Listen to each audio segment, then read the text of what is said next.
Hello friends, welcome back to our channel excellent learning point. Guys, आज की इस video में हम क्लास 10th का वर्कशीट नंबर 87 डिस्कस करने जा रहे हैं। ये हमारी इंग्लिश की वर्कशीट है। ना ही आज डीओई वालों ने सब्जेक्ट का नाम लिखा और ना ही क्लास का नाम लिखा, तो हम यहाँ पे लिख देते हैं ये हमारी इंग्लिश की वर्कशीट है और क्लास 10th की वर्कशीट है। ठीक है, कन्फ्यूज़ मत होइएगा। ओके, तो देखो यहाँ पर बेसिकली ये इंग्लिश ग्रामर है। ज़रा देखते हैं। आई होप आप सबको वर्ब की नॉलेज होगी। अगर आपको वर्ब आता होगा तो आप ये सारे क्वेश्चंस कर लोगे। सबसे पहला क्वेश्चन क्या है? तो सबसे पहला क्वेश्चन है the festival of Holi dash in the month of March every year.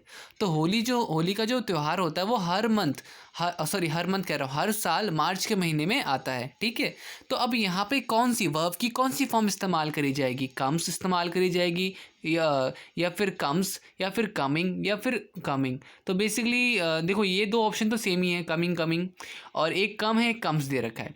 तो पहली बात आपको ये चीज़ ध्यान रखनी है कि कोई चीज़ अगर बार बार होती है, अब जैसे कि यहाँ पे होली जो है वो हम मनाते क्या है, ये जो होली का त्यौहार होता है हम हर साल मनाते हैं बार बार। ठीक है, तो कोई भी चीज़ अगर सेम इंटरवल पे आती है तो हम क्या करते हैं, वहाँ पे वो सिंपल प्रेजेंट होता है और वहाँ पर हम वर्ब की सिंगुलर फॉर्म में ईएस या फिर एस जोड़ देते हैं। ठीक है, ईएस या फिर एस जोड़ देते हैं। तो होली हमारा यहाँ पर क्या है? तो होली यहाँ पर हमारा सिंगुलर वर्ब है, तो सिंगुलर वर्ब में हम क्या जोड़ देंगे? ईएस या फिर एस।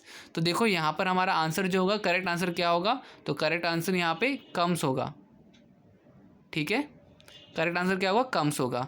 वापस से ध्यान रखना बच्चों कि सिंपल प्रेजेंट में हम वर्ब की क्या करते हैं? फर्स्ट फॉर्म यूज़ करते हैं और उसमें हम ईएस या फिर एस लगा देते हैं।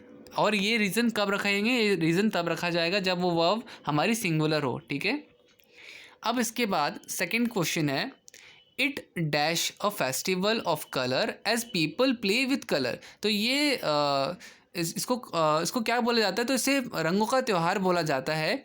अब देखो कॉल्स नहीं आएगा, बिल्कुल गलत है। कॉल भी नहीं आएगा और वॉज कोल्ड तो बिल्कुल भी नहीं आएगा, बिकॉज देखो वॉज कोल्ड इसे रंगों का त्यौहार कहा जाता था तो नहीं है ना बच्चों, आज भी कहा जाता है, पहले भी कहा जाता था और आगे भी कहा जाता रहेगा। तो यहाँ पे क्या होगा? बड़ा सिंपल सा आंसर है यहाँ पे। तो यहाँ पे हमारे पास आंसर्स का क्या होगा सेकंड में? तो it is called a festival of colour as people play with colour. तो इसे कहा जाता है, इस वर्ड यहाँ पे इस्तेमाल किया जाएगा। ओके, अब देखो बच्चों यहाँ पे क्या है? Children dash with water balloon and pichkaris. वापस से ये क्या होगा? तो ये हमारा एक सिंपल प्रेजेंट है, बट यहाँ पे ध्यान रखिएगा आप सब कि यहाँ पे क्या है? चिल्ड्रन मतलब कि यहाँ पे किसी एक लड़के की बात नहीं करें, बच्चों की बारे में बात करें। मतलब बच्चों में तो बहुत सारे बच्चे आ सकते हैं ना। तो यहाँ पर क्या होगा कि यहाँ पर ये जो है हमारा ये वर्ड प्लूरल है और प्लूरल में हम क्या करते हैं? वर्ब की फर्स्ट फॉर्म में ईएस और एस नहीं लगाते हैं। वर्ब की फर्स्ट फॉर्म में V1 में हम ईएस और एस नहीं लगाते हैं। मैं ये क्या कह रहा हूँ? यहाँ पे नहीं लगाना है हमें। ठीक है, तो जब भी आपको प्लूरल वर्ड दिखे तो वहाँ पर आपको सिर्फ और सिर्फ वर्ब की फर्स्ट फॉर्म लिखनी है, उसमें ईएस या फिर एस नहीं लगाना है। तो सेम चीज़ यहाँ पर फिर हमारा यहाँ पे आंसर क्या हो जाएगा? तो यहाँ पर हमारा आंसर हो जाएगा प्ले। ठीक है, children play with water balloon, children play with water balloon. Okay guys, अब इसके बाद फोर्थ पार्ट जो है हमारा वो देख लेते हैं। Gujiya dash a sweet savoured by all on this day. तो अब गुजिया के साथ यहाँ पे क्या लगेगा? वॉज तो बिल्कुल भी नहीं लगेगा कि गुजिया एक मीठी मिठाई बांटी जाती थी, या फिर वॉज का तो बच्चों कोई इस्तेमाल नहीं है। कन्फ्यूजन आ जाती इज़ लगेगा या आर लगेगा। Gujiya are a sweet savoured या gujiya is a sweet savoured. Confusion किस में आ जाती है? कन्फ्यूजन आ जाती है इज़ और आर में। तो मैं आपको बता देता हूँ कि अगर गुजिया के साथ एक और चीज़ होती, ठीक है, अगर ये आपका प्लूरल होता गुजिया एंड गुलाब जामुन, तो तब अगर दो मिठाइयों की बात एक साथ करी जाती तब मैं यहाँ पे लगाता आर। वापस से बता रहा हूँ, अगर एक के दो चीज़ों की साथ बात करी होती, गुजिया एंड नमक पारे या फिर गुजिया एंड समोसा या फिर गुजिया एंड गुलाब जामुन, किसी भी दो चीज़ों के बारे में बात करी जाती तो मैं आर लगाता। ठीक है, कि gujiya and gulab jamun are a sweet savoured by all on this day. But यहाँ पे सिर्फ गुजिया है तो इसका मतलब सिर्फ हम यहाँ पे इज़ वर्ड इस्तेमाल करेंगे। ठीक है, तो gujiya is a sweet savoured by all this day. Okay guys, तो प्लीज़ ध्यान रखिएगा इन चीज़ों का। तो इन चीज़ों को इस्तेमाल करके आप क्वेश्चंस का सारे क्वेश्चंस को सॉल्व कर सकते हो। तो पहले का आंसर मैं वापस टिक कर देता हूँ कि पहले का आंसर होगा कम्स, दूसरे का आंसर होगा इज़ कॉल्ड, तीसरे का आंसर होगा प्ले और उसके बाद इज़। ठीक है, अब आते हैं नेक्स्ट क्वेश्चन पे। नेक्स्ट क्वेश्चन क्या है? Phuldei is an auspicious folk festival of Uttarakhand. तो बच्चों एक उत्तराखंड का त्यौहार है, ठीक है, फॉल्क फेस्टिवल है। The harvest festival dash the onset on spring season. Harvest बोला जा रहा है, हार्वेस्ट फेस्टिवल। तो अब देखो हार्वेस्ट फेस्टिवल है तो यहाँ पर मतलब कि सिंगुलर आपका ये सिंपल प्रेजेंट है, सिंगुलर वर्ब की सिंगुलर फॉर्म में हम क्या करेंगे, या तो ई एस या फिर एस जोड़ देंगे। ठीक है, तो यहाँ पर मार्क्स आएगा हमारा, पहला ऑप्शन क्या आ जाएगा, मार्क्स आ जाएगा। ठीक है, क्योंकि सिंपल प्रेजेंट में हम वर्ब की फर्स्ट फॉर्म में ई एस या फिर एस जोड़ देते हैं, वो सिंगुलर होनी चाहिए। ठीक है, तो यहाँ पर हमारा फर्स्ट आंसर क्या हो जाएगा, मार्क्स। ठीक है, थोड़ा मैं इसको छोटा कर देता हूँ। ओके, तो देखो इसके बाद हमारा क्या है, in the onset spring it dash in the month of Chaitra in mid March. तो यहाँ पे बोला जा रहा है कि चैत्र हिंदी में भी लिखा हुआ है और मिड मार्च भी लिखा हुआ है, तो दोनों वर्ड्स का इस्तेमाल किया जा रहा है यहाँ पर।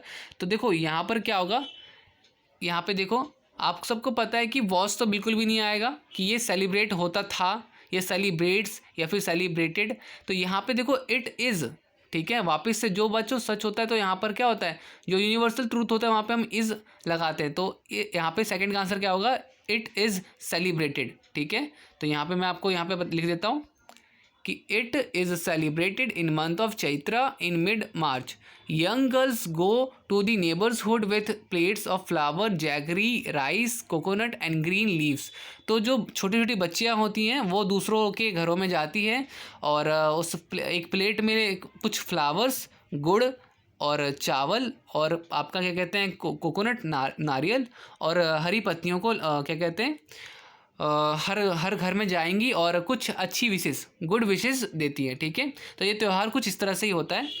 तो they dash fool Dei Chamma Dei a song and sprinkling rice and flower at the door step as a symbol of happiness and prosperity. तो क्या होता है कि वो सब क्या करते हैं, वो एक गाना गाते हैं, ये कोई सॉन्ग होगा बच्चों, इतना मुझे ध्यान में नहीं है, बट ये कोई सॉन्ग होगा उत्तराखंड का।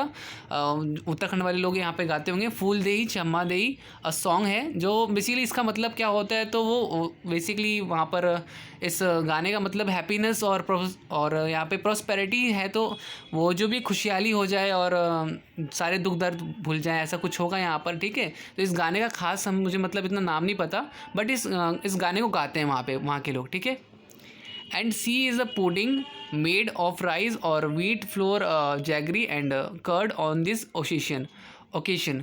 तो ये बेसिकली देखो अब यहाँ पे क्या आएगा, दे वर्ड बोला जा रहा है, दे मतलब प्लूरल होता है। तो प्लूरल में क्या होता है, हम वर्ब की फर्स्ट फॉर्म में ई एस या एस नहीं लगाते हैं, तो यहाँ पे सिर्फ और सिर्फ सिंग आएगा। ठीक है, क्या आएगा, सिंग आएगा। तो मैं आपको देखो यहाँ पे सारे आंसर्स वापस से मार्क कर देता हूँ। फर्स्ट का आंसर क्या होगा, तो फर्स्ट का आंसर आपका बी पार्ट मार्क्स। सेकंड का आंसर क्या होगा, सेकंड का answer A parts is celebrated. Third का आंसर क्या होगा, थर्ड का आंसर आपका डी होता है सिंग। ठीक है, तो इस तरह से हमारा बेसिकली सारे के सारे आंसर्स हो गए। उम्मीद करता हूँ आपको सारी चीज़ समझ में आई होंगी। वीडियो अच्छी लगी तो प्लीज़ लाइक शेयर कमेंट ज़रूर कीजिएगा। आज की वीडियो में इतना ही, मिलते हैं नेक्स्ट वीडियो में, तब तक के लिए bye bye and take care.